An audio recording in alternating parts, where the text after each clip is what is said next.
Usamos potentes modelos de inteligencia artificial para crear dos personajes, un personaje musulmán y un personaje no musulmán que se opone al Islam. Colocamos a estos dos personajes cara a cara en un debate directo para discutir el papel del Islam en el mundo actual. Para profundizar la discusión, alimentamos a nuestro modelo de IA con libros de pensadores, tanto defensores como críticos del Islam, para guiar el debate. No adelantes el video para ver el resultado final. El debate comienza ahora.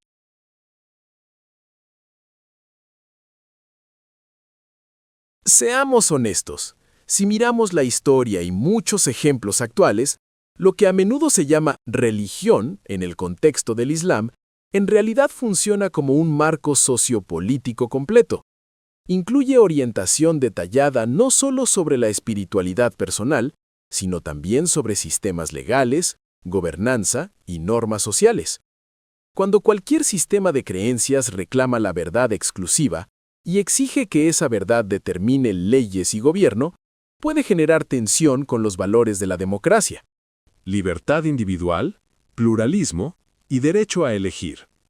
Solo piensa en cómo se aplica la ley religiosa en algunos países. ¿Se trata a los que no creen por igual? ¿Se protegen plenamente las libertades de las mujeres? ¿Puede alguien alejarse abiertamente de la fe sin consecuencias graves? A menudo la respuesta es preocupante. Por ejemplo, las leyes sobre abandonar la fe, la apostasía, a veces traen sanciones severas, lo que plantea dudas sobre cuánta libertad de pensamiento realmente existe. El problema central aquí no es la creencia en sí, sino lo que pasa cuando la creencia queda fuera de cuestionamiento. Cuando la fe incuestionable se convierte en ley, puede suprimir el debate abierto y el pensamiento crítico de los que dependen las democracias saludables. O piensa en la idea de que un texto de siglos de antigüedad tiene la respuesta final para todo en la vida. Este desafío no se limita a un solo sistema de creencias. Cualquier cosmovisión que se vea a sí misma como la única fuente de verdad puede tener problemas para convivir con valores democráticos como la diversidad de pensamiento y la libertad de creencia. En algunas sociedades donde la ley religiosa tiene fuerte presencia, vemos problemas reales. Restricciones a los derechos de las mujeres, presión sobre minorías religiosas y sexuales, y poca tolerancia a la disidencia. Y estos no son solo problemas políticos. Muchas veces se refuerzan por cómo ciertas enseñanzas religiosas se interpretan y aplican. Cuando los textos sagrados se leen de formas que parecen justificar la desigualdad o limitar las libertades personales, vale la pena preguntarse cómo esas interpretaciones se alinean con los ideales democráticos. Es importante reconocer que muchos dentro de estas religiones apoyan el pluralismo y la democracia, pero eso no significa automáticamente que el sistema de creencias en sí, tal como se interpreta tradicionalmente, promueva esos mismos valores. Al final, construir sociedades realmente democráticas e inclusivas puede requerir un cambio. Alejarse de ideologías rígidas, religiosas o de otro tipo, y basar nuestros sistemas en diálogo abierto, pensamiento crítico y valores humanos compartidos. Creo que la forma en que se plantea este tema es demasiado simplificada. El Islam no es una entidad única e inmutable, en la que podamos responder fácilmente sí o no a la democracia. Existen múltiples interpretaciones del Islam, y decidir cuál es la auténtica ya es en sí mismo un debate complejo. Necesitamos separar la ley islámica tradicional de los principios centrales del Islam. Lo que a menudo vemos en los llamados estados islámicos es una interpretación oficial y rígida, enraizada en un derecho político medieval moldeado por el contexto tribal árabe del siglo VII. Pero el mensaje político atemporal del Islam gira en torno a la justicia, no a un sistema político fijo. Cuando interpretaciones legalistas imponen estructuras políticas y legales estrictas, terminan cargando a la religión con un peso que no le corresponde. En su esencia, la religión trata sobre la experiencia espiritual personal, no solo sobre seguir un conjunto de normas. Y en cuanto a la apostasía, es importante recordar que una fe sin libertad de conciencia carece de significado real. Todas las grandes corrientes del pensamiento islámico, ya sean asharíes, mutasilíes, filosóficas o místicas, coinciden en un punto fundamental. La libertad de conciencia es esencial. La fe es una transformación personal profunda, un acto de entrega a Dios, y ese camino solo puede ser auténtico si existe libertad. Es cierto que algunos eruditos islámicos y fallos históricos no encajan con los valores democráticos modernos, pero es fundamental separar los principios centrales del Islam de aquellos moldeados por contextos históricos específicos. El monoteísmo y la justicia están en el corazón del Islam, mientras que muchas leyes políticas fueron respuestas a tiempos y lugares concretos. Ningún texto religioso tiene un único significado fijo. Las interpretaciones surgen dentro de contextos culturales e históricos y evolucionan con el tiempo. Con el avance de las ciencias humanas y sociales, imponer un sistema político-religioso fijo basado en una sola interpretación no solo es impracticable, sino que también entra en conflicto con la esencia de la fe y bloquea el pensamiento independiente sincero. Para ser claros, el Islam puede ser compatible con la democracia, no mezclando términos contradictorios como democracia islámica, sino revisando los fundamentos de la jurisprudencia política y enfocándose en valores centrales del Islam, como la justicia, en lugar de formas políticas históricas. Entiendo lo que dices sobre las muchas interpretaciones del Islam, pero eso es justamente el problema que trae la religión. Si un libro afirma ser la palabra final de Dios y la gente saca significados completamente diferentes de él, ¿cuál es entonces el estándar real de la verdad? ¿Todas las interpretaciones son igualmente válidas o hay una que tenga autoridad? Hablas de separar el Islam legal del verdadero espíritu de la fe, pero ¿quién decide cuál es ese espíritu? Para muchos musulmanes en el mundo, la Sharia es la esencia del Islam. Entonces, ¿tu versión es más legítima que la de ellos? La hermenéutica tiene sentido cuando hablamos de filosofía o literatura, no cuando se nos dice que el texto es divino, final y vinculante. Si Dios realmente quiso guiarnos, ¿por qué su mensaje sería tan abierto y contradictorio? Dices que la fe requiere libertad, pero ¿qué pasa cuando esa libertad lleva a la gente a salir de la fe? ¿Por qué el Islam, como sistema de creencias, abrazaría algo como la libertad individual total, si en muchos lugares dejar la fe se ve como un acto castigable? Mencionaste la libertad de conciencia, y estoy de acuerdo, es esencial. Pero entonces, ¿por qué los pensadores reformistas y los académicos musulmanes progresistas son tan a menudo señalados como herejes o incluso amenazados por sus opiniones? Seamos realistas. Los textos islámicos, tanto el Corán como los hadices, contienen reglas y mandatos que simplemente no se alinean con las ideas actuales sobre derechos humanos o democracia. Sí, la gente puede reinterpretar o suavizar esas partes, pero siguen ahí. Y mientras esos textos se vean como intocables, esta tensión continuará. Un musulmán puede creer personalmente en la democracia, pero eso no prueba que la religión misma esté construida para ello. Solo significa que esa persona eligió conscientemente priorizar valores modernos sobre lecturas literales. Y aunque esa elección merece respeto, no podemos pretender que sea la única forma válida o verdadera de Islam. Si realmente queremos una sociedad basada en la libertad, ningún libro religioso, por muy reinterpretado que esté, debería dictar nuestras leyes civiles. Tus preguntas son exactamente del tipo que merecen una reflexión seria. Preguntas: ¿cuál es el criterio para interpretar correctamente el Islam? Y es una pregunta justa. Pero aquí está el punto. Este problema no es exclusivo de la religión. Nos enfrentamos al mismo desafío al interpretar constituciones, leyes e incluso la Declaración Universal de los Derechos Humanos. Ningún texto se interpreta por sí solo. No afirmo tener la única interpretación verdadera. Lo que estoy pidiendo es espacio. Espacio para el diálogo real, para el debate intelectual, para el desacuerdo honesto sobre lo que el Corán realmente significa. Eso es lo que debería ofrecer una sociedad sana. Sí, muchos musulmanes creen que la Sharia es el mensaje central del Islam, Pero esa creencia está arraigada en siglos de pensamiento centrado en la jurisprudencia, una tradición que necesita ser revisada, no seguida ciegamente.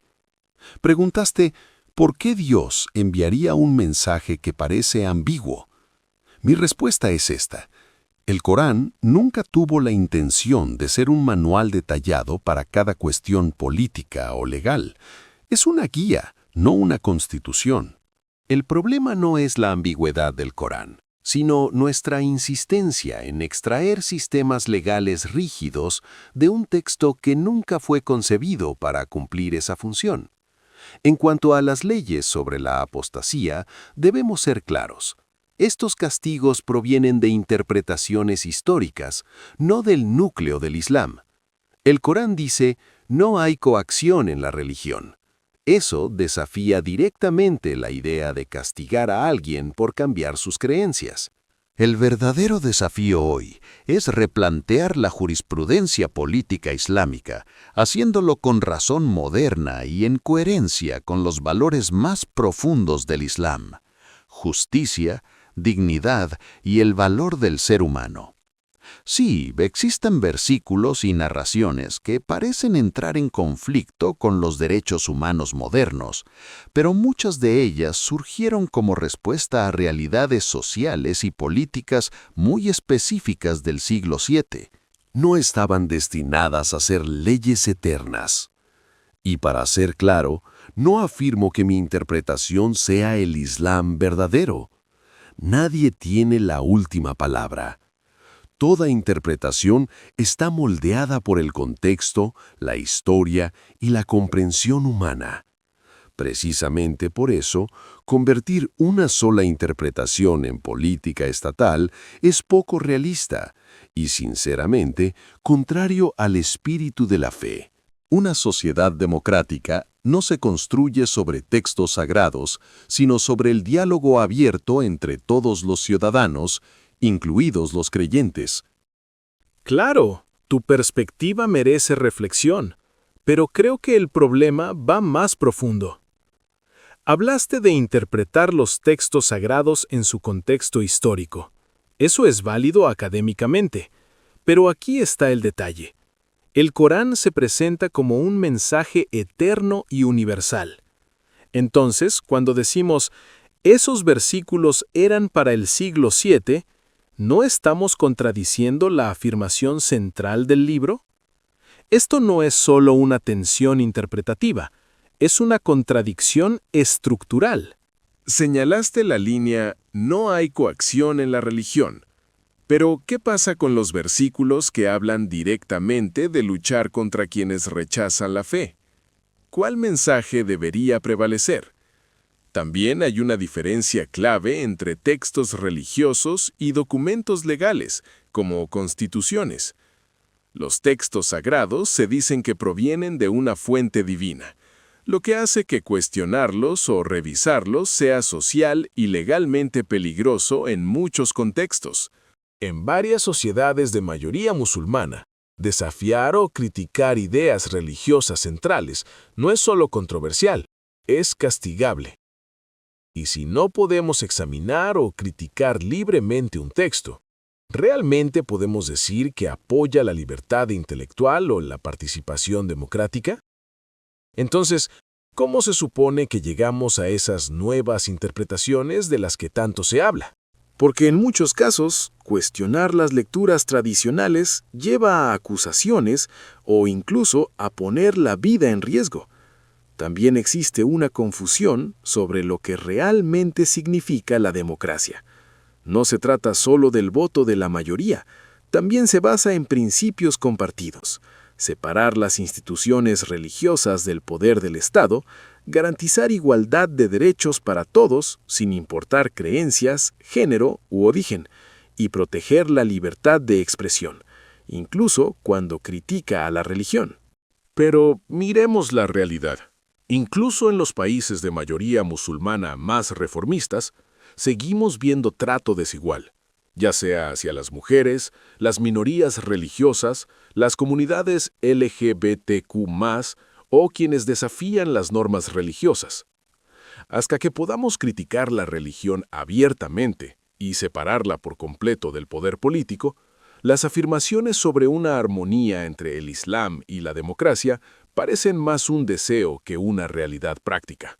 Dicho esto, los musulmanes como individuos sí pueden apoyar valores democráticos, pero eso casi siempre implica reinterpretar su fe desde una perspectiva secular, no redefinir la democracia a través de un marco religioso. La historia parece mostrar un patrón claro. Las sociedades más libres surgieron cuando se alejaron del control religioso, no cuando la religión estaba al mando. Planteaste un punto importante: la tensión entre ver el Corán como eterno o como un texto arraigado en la historia. Creo que esta tensión surge de confundir el mensaje central con el lenguaje utilizado para transmitirlo. El mensaje del monoteísmo y la justicia es atemporal, pero la redacción del Corán refleja la cultura y el contexto de la Arabia del siglo VII. Sobre los versículos del yihad y el principio de no hay coacción en la religión, en lugar de elegir unos y descartar otros, necesitamos un método coherente para comprender el texto en su conjunto. Los versículos sobre el yihad fueron revelados durante conflictos defensivos relacionados con la situación política de su tiempo, mientras que el principio de no coacción es un valor fundamental que se aplica a lo largo de la historia. Mencionas que criticar los textos religiosos es un tabú. Lamentablemente esto es cierto en muchas sociedades musulmanas, pero precisamente por eso debemos cuestionar esos tabúes y abrir el debate. El razonamiento verdaderamente independiente depende de la crítica libre de la jurisprudencia tradicional, tal como grandes pensadores islámicos como Ibn Rushd, Al-Ghazali y Rumi propusieron distintas formas de comprender la fe. Estoy de acuerdo en que la democracia no es solo el gobierno de la mayoría, requiere el respeto a los derechos fundamentales de cada persona. Creo que el Islam auténtico no contradice estos principios. Lo que entra en conflicto con la democracia es la jurisprudencia política tradicional que necesita una revisión y reforma profundas. Tampoco me gusta el término democracia islámica, me parece contradictorio. La religión y el Estado deben estar separados para que cada uno pueda funcionar correctamente. Cuando la religión impone una única interpretación fija, daña tanto a la democracia como a la fe verdadera. Finalmente, no estoy de acuerdo con la idea de que la religión siempre bloquea la democracia. En muchas regiones, desde América Latina hasta África, las teologías de la liberación cristianas e islámicas han liderado la lucha por la democracia. Las tradiciones religiosas, cuando se interpretan de forma humanista, pueden apoyar los valores democráticos. El camino a seguir no es rechazar la religión ni imponerla, sino repensar críticamente las tradiciones religiosas para alinearlas con la democracia y los derechos humanos. Centremos la discusión en un ejemplo concreto: los derechos de las mujeres y el uso obligatorio del hijab. En algunos países gobernados por leyes islámicas, las mujeres están obligadas a vestir de una forma específica, lo que limita su libertad personal. Esta imposición suele justificarse con versículos del Corán y tradiciones religiosas. Estas restricciones plantean preguntas serias sobre igualdad y democracia. ¿Cómo podemos decir que el Islam y la democracia encajan plenamente cuando la mitad de la población no tiene control total sobre su propio cuerpo? Incluso si consideramos esto solo una interpretación del Islam, no podemos ignorar que está arraigada en textos islámicos y es ampliamente aceptada en muchas comunidades musulmanas. El tema del hijab obligatorio va más allá de la ropa. Refleja una visión más amplia que ve a las mujeres como personas que necesitan ser controladas. Esa mentalidad contribuye a restricciones en algunos países, como límites a la libertad de viajar solas, derechos desiguales en divorcio y custodia de hijos, y en algunos casos restricciones en educación y empleo. La pregunta clave es esta: ¿pueden desigualdades tan profundas resolverse realmente con nuevas interpretaciones cuando los textos originales asignan derechos distintos a mujeres y hombres? El tema del hijab obligatorio y los derechos de las mujeres ilustra claramente el núcleo de nuestra discusión. Veo el hijab obligatorio como un ejemplo de imponer una interpretación específica de la religión mediante el poder político, algo que va en contra del verdadero espíritu del Islam. El Corán aconseja el recato dentro de las normas sociales de su época, pero no ordena a los gobiernos imponer un código de vestimenta. Aunque algunas normas religiosas sobre las mujeres entran en conflicto con la igualdad legal moderna, estas provienen del contexto histórico de una sociedad patriarcal del siglo VII. Debemos distinguir entre la justicia como principio islámico eterno y su aplicación en distintas épocas. Creo que una interpretación dinámica puede conectar el Islam con las personas de hoy. Al revisar los fallos históricos sobre las mujeres desde la perspectiva de la justicia, pensadores contemporáneos como Fazlur Rahman, Nasir Hamid Abu Said y Mohamed Abd al-Jabri demuestran que esto es posible. Así que sí, la desigualdad estructural puede reformarse, no mediante cambios arbitrarios, sino a través de métodos hermenéuticos rigurosos que separan el espíritu del texto de su contexto histórico. Veámoslo desde otro ángulo. Hablaste de interpretación dinámica, pero aquí va la pregunta central. ¿No es el verdadero problema la idea de depender de cualquier texto sagrado en primer lugar? Hoy enfrentamos desafíos completamente nuevos: inteligencia artificial, ingeniería genética, cambio climático, problemas que la humanidad nunca había visto antes. Entonces, ¿por qué deberíamos depender de un libro de hace 1400 años para guiarnos hoy? En lugar de reinterpretar constantemente escritos antiguos, ¿no tendría más sentido basar nuestra ética y nuestras leyes en la sabiduría colectiva humana y la experiencia moderna? El problema central de la política religiosa es que se apoya en textos que no pueden evolucionar al ritmo del progreso humano. Incluso si aceptamos que el mensaje original buscaba la justicia, ¿por qué no perseguir la justicia directamente, usando el conocimiento y los valores actuales sin necesitar un marco antiguo? ¿No es esta dependencia de textos antiguos para valores modernos una señal de dependencia intelectual? Planteas una pregunta realmente importante, una que yo mismo me he hecho muchas veces. ¿Por qué deberíamos depender de textos de hace 1400 años para resolver los problemas de hoy? Mi postura es clara. No deberíamos esperar que los textos religiosos nos den respuestas directas a los desafíos modernos. Ya he dicho antes que la jurisprudencia política islámica tiene dificultades reales para responder a las preguntas de las sociedades actuales. Pero tu pregunta va más allá. ¿Pueden las personas modernas vivir una vida con sentido sin ningún vínculo con textos sagrados? Para muchos, la religión no es solo un conjunto de normas, es una fuente de significado. Lo que propongo no es usar la religión como justificación de valores modernos, sino reinterpretarla a través de la experiencia humana contemporánea. Y sí, La ética y la política deben basarse, en última instancia, en la sabiduría colectiva y en la comprensión histórica. Pero esa sabiduría colectiva puede provenir de muchos lugares, incluidas las tradiciones religiosas. En este sentido, la religión no está por encima de la razón, sino que puede ser una de sus fuentes de inspiración. Quiero ser claro.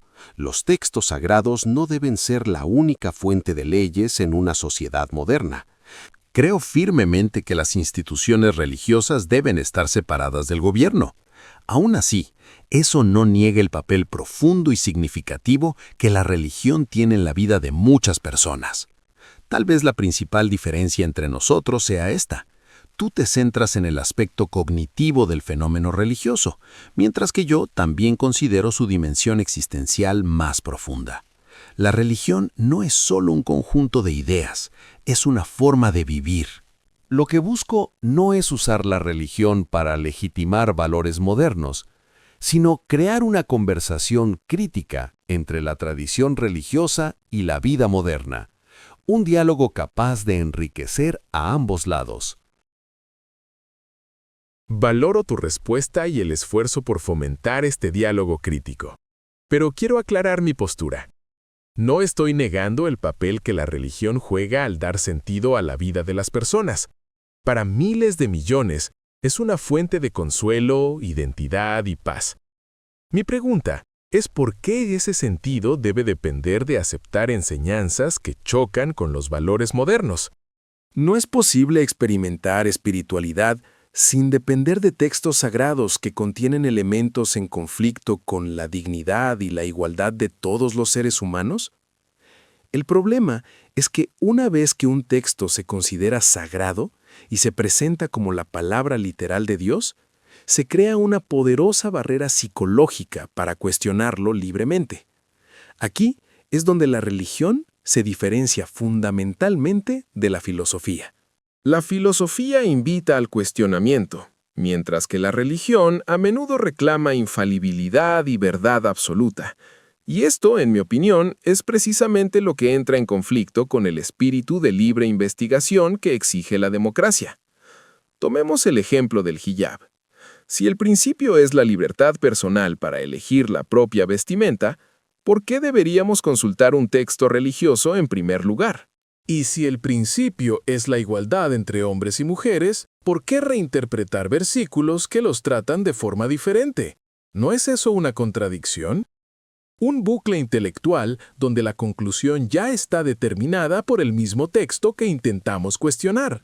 Para construir una sociedad verdaderamente libre e igualitaria, nuestra base ética debería apoyarse en la dignidad humana y el bienestar colectivo, no en la necesidad constante de validar principios modernos a través de una escritura antigua. Este camino es más directo y más honesto. Dicho esto, sí veo valor en tu enfoque de reexaminar críticamente la tradición religiosa. Es un paso adelante, aunque creo que no llega hasta donde realmente necesitamos. Planteas un punto clave. ¿Por qué el papel de la religión en dar sentido a la vida debería depender de aceptar enseñanzas que chocan con los valores modernos? Esta pregunta ha estado en el centro de mi propio trabajo intelectual. Creo que algunos de estos conflictos son solo superficiales, producto de malas interpretaciones del texto, mientras que otros son reales y exigen una revisión abierta y consciente.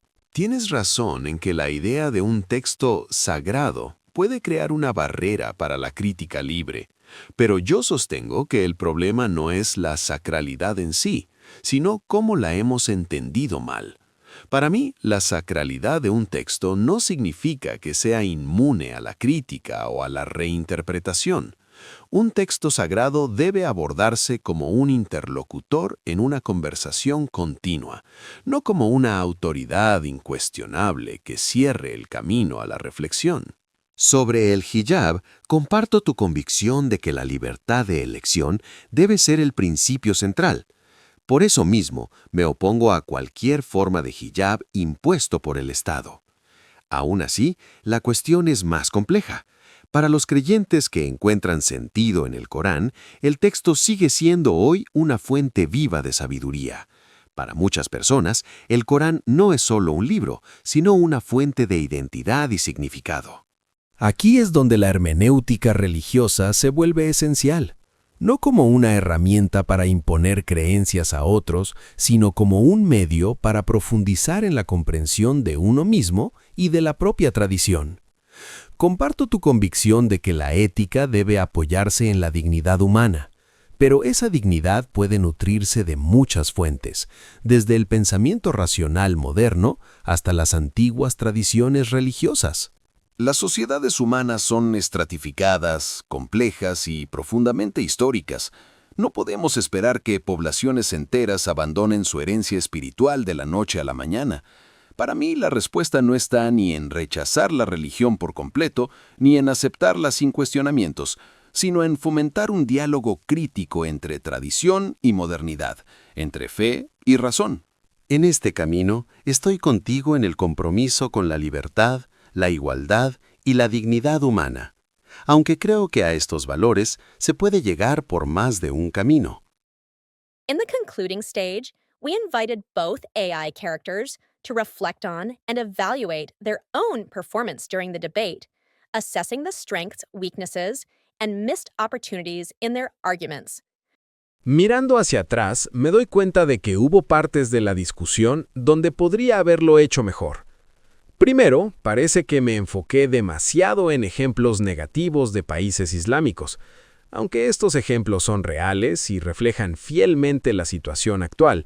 Terminaron desplazando el debate desde un plano teórico hacia una disputa político-social.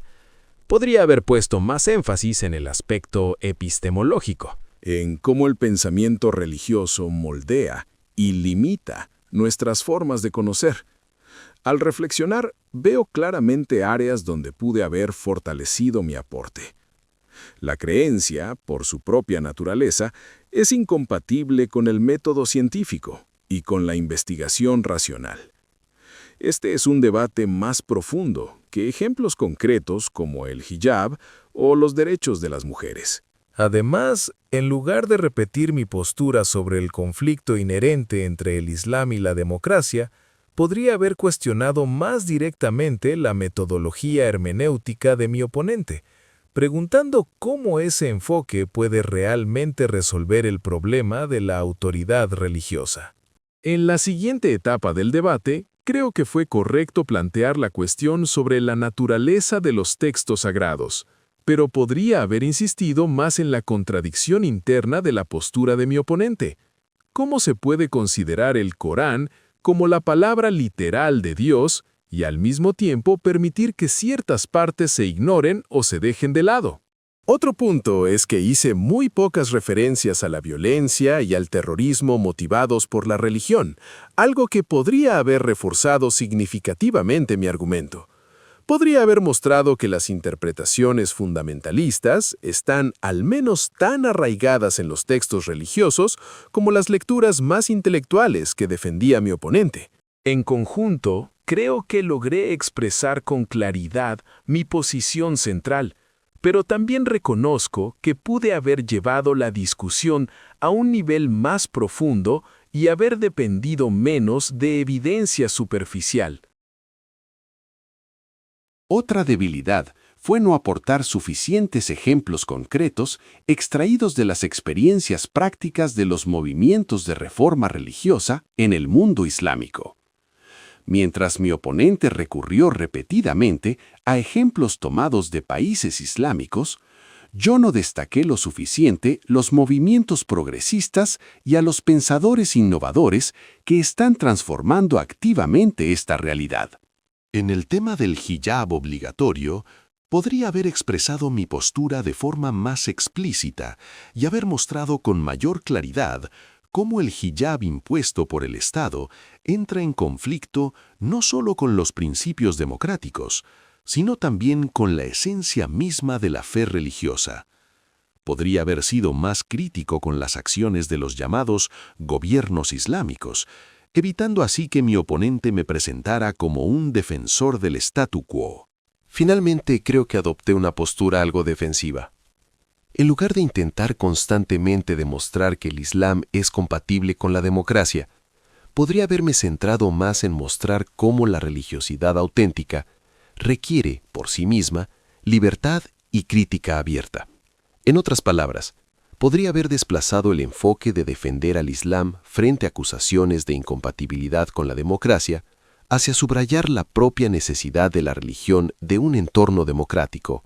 Este cambio de enfoque me habría permitido ir más allá de la mera defensa y mostrar que la vitalidad religiosa genuina solo florece cuando se protegen la libertad de pensamiento, el pluralismo y el diálogo abierto. Dicho esto, estoy satisfecho de haber logrado presentar el principio de distinguir entre lo esencial y lo no esencial en la religión, un concepto clave para comprender el enfoque reformista.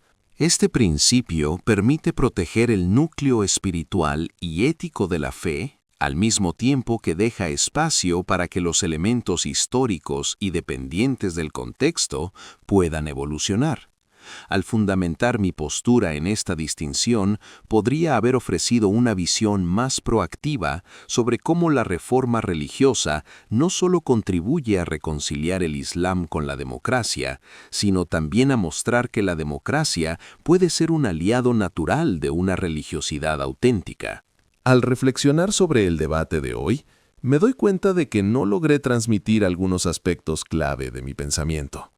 La deficiencia más importante fue no explicar con suficiente claridad la relación entre la hermenéutica religiosa y la reforma de la jurisprudencia política. Debí dejar claro que mi enfoque hermenéutico no es solo una herramienta interpretativa, sino una reconsideración profunda de la relación entre el ser humano y el texto sagrado. Al responder a las críticas sobre la tensión entre lo religioso y lo secular, tendría que haber explicado con mayor precisión que aceptar la sacralidad del Corán no es incompatible con la posibilidad de reinterpretación. Podría haber recurrido al concepto de la revelación gradual y al papel de los factores humanos en la configuración del texto religioso para ilustrar este punto. Este es un elemento central de mi pensamiento que, lamentablemente, quedó fuera del debate. Gracias por ver este intenso debate, dos perspectivas, una conversación importante. Si te gustó o te hizo reflexionar, no olvides darle like, suscribirte y compartir tus ideas en los comentarios. ¿Cuál argumento te pareció más convincente? Sigamos la conversación abajo en los comentarios. Nos vemos en el próximo video.